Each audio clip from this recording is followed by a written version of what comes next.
So we always knew we wanted death to be a big part of the game. I mean, it's a hospital game. The real question was how far would we take it? So how many people do we kill?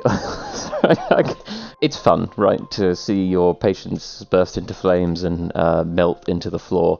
But also you don't necessarily want too many people to be dying because that might not feel great. And we wanted the player to be able to have a meaningful impact on the number of patients that are dying in their hospital. If they do well, then patients should die less. And if they do poorly, then patients should die more. But we also never wanted death to go away entirely. We wanted to make sure that the player was always experiencing a little bit of death in their hospital, just because it's fun to see, fun to have around. So no matter how well you do, you will still see a little bit of death. There was the easy option of just having a patient walk out of the room and drop dead, and then we'd have one size fits all. Every patient dies in the same way, and it's nice and simple. But that's not how we do things. We wanted something a bit more elaborate. So we took a look at all of the different patients we have, so there's 7 different species, all of the different diseases they can have, which there's 50, and all of the rooms they can go in, and we had to figure out a way to kill patients in every single one of those scenarios. It's over 1,000 ways to kill a patient. In a very fitting and poetic way, death came towards the end of developing Galacticare, and it had to act as a glue between the pre-existing systems. So we already had the characters, the rooms, the conditions, and with those many combinations, we had to create death sequences that covered all of them before we ourselves died. By grouping all the conditions into these sort of 4 groups, we created a dissolve death, a shatter death, a melt, and a incinerate death. So the whole process was like a balancing act between quality and reusability. In some cases, we struggled at the beginning to find that balance, and we ended up having to sacrifice a bit of visual quality, like with the Shatter Death, so that it would be more easily adaptable to all species in the game. Whereas in the case of the Dissolve Death, just the simplicity of the idea itself allowed us to get to a final result much faster. I really love the Shatter Death. I think it's the way the character sort of puffs out and crumbles. It just looks so ridiculous. Shatter, yeah, not a big fan of it. I mean, it looks cool. Yeah, it was a pain in the ass to work on that one. So no, not for me. My favorite is probably the melt one, because it's quite absurd, and I just love the way that the patients just melt into the floor into puddles of goo. The diagnosis room, the way that kills the patients is that they're basically these drones that come in and analyze the patient to see what's going on. Now, they're kind of agile, they're quick, they're speedy, and it's kind of like this atomic gyroscope that happens where you get faster and faster and faster, and there's this sort of the energy and the sheer magnitude of their speed kind of dissolves any kind of matter inside, which happens to be the patient. So we all have bad days, right? When no matter what you do, everything seems to go wrong. You wake up late after a wild night out, and you realize you're out of coffee, so you rush to the Galactic Exchange to buy some, which makes you late for work. In the end, you end up pushing the wrong buttons at your desk and massively overload the diagnosis drones with so much energy that it ends up atomizing your patients. It happens. Whenever we came up with a death sequence for a room, we were really thinking about what the themes of this room, what the personalities, and what would happen if they were pushing their treatment sequences to the limit. And with this room, it felt like the drones are really kind of just going haywire. They're kind of computer automatons, and it's as if like they're going in overdrive, and they're almost over-treating and over-analyzing the patient. The main issues that came up with that and a few other rooms is making sure that we've got enough room to play with, creating these really interesting and bizarre death sequences. So space is quite limited in the diagnosis task, which meant we had to keep the whole death visuals pretty contained. Physically speaking, we couldn't get out of the boundaries of the desk. So yeah, we had to keep it pretty contained, physically speaking.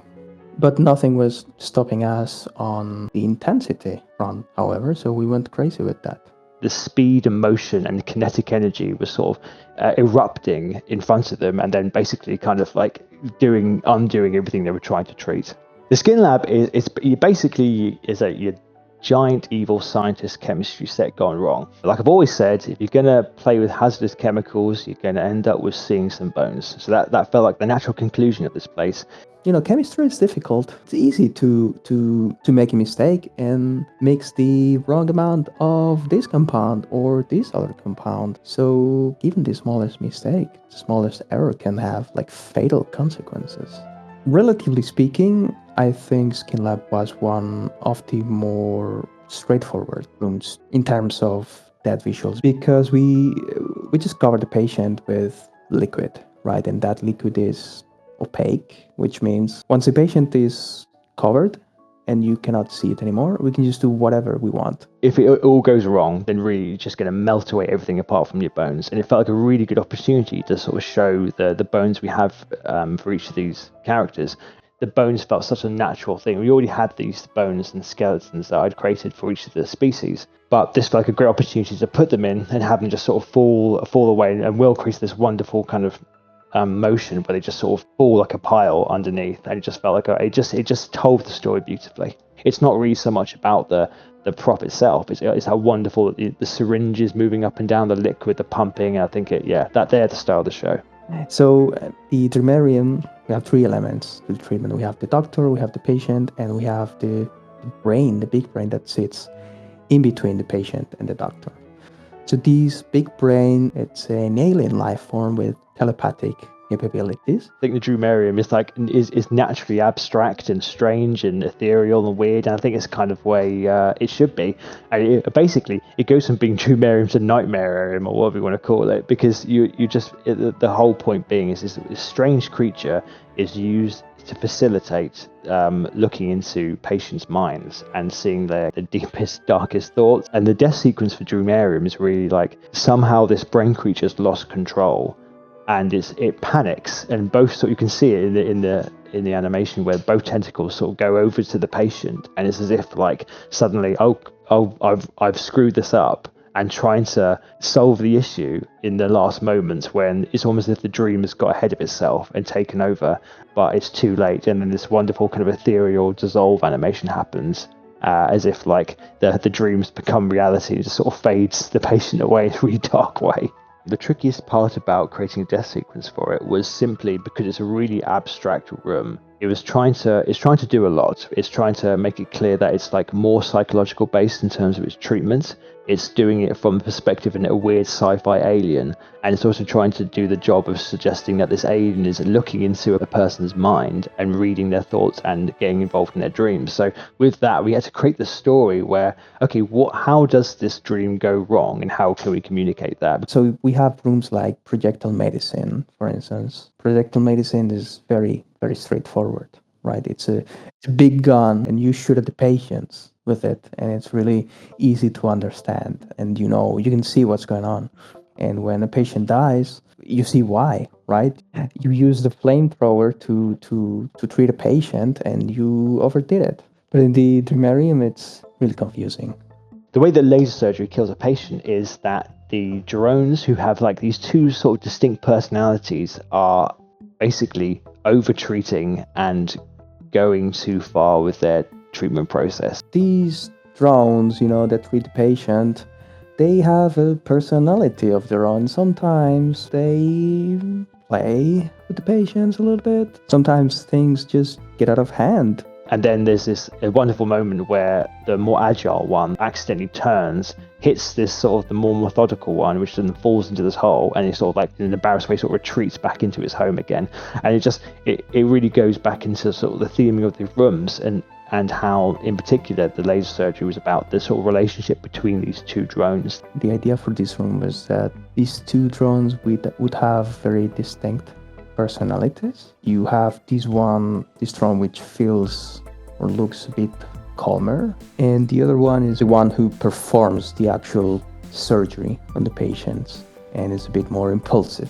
What I like about it particularly is that the room relies on this wonderful choreographed sequence of kind of precision and madness, and we even talked about the BPM of the room, and that all the animations were working in time and rhythm. The 2 drones could sort of treat the patient to a particular rhythm and at the same time be kind of in sync with one another. And the one way we did that is when we spoke about how one would be much more like the base, the backbone of the sort of dance routine or musical kind of treatment sequence, and the other would be much more like the treble and free-flowing notes, if you like, and that kind of formed the two personalities of these little robots. It is my favorite room, and I feel like it's the most visually striking, most visually impressive death out of all the deaths that we have in the game. All the lasers and drones and the walls, which represent the music visually. It's my favorite room for a reason.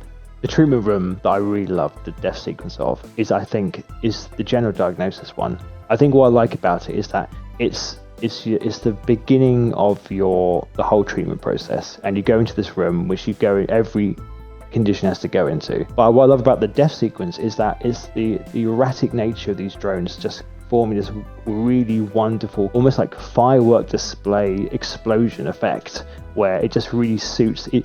It really tells you as a player that, you know, the world of Galacticare has this edge to it, and it's a bit, and things can go wrong, even something as innocuous as general diagnosis. It gives you a little insight into the sort of personality of even those small drones. I think I'm really happy that we could get these additional kind of like characters here and there where they're not as at the forefront as some of the ones you might see, like your consultants that come into the hospital or your patients.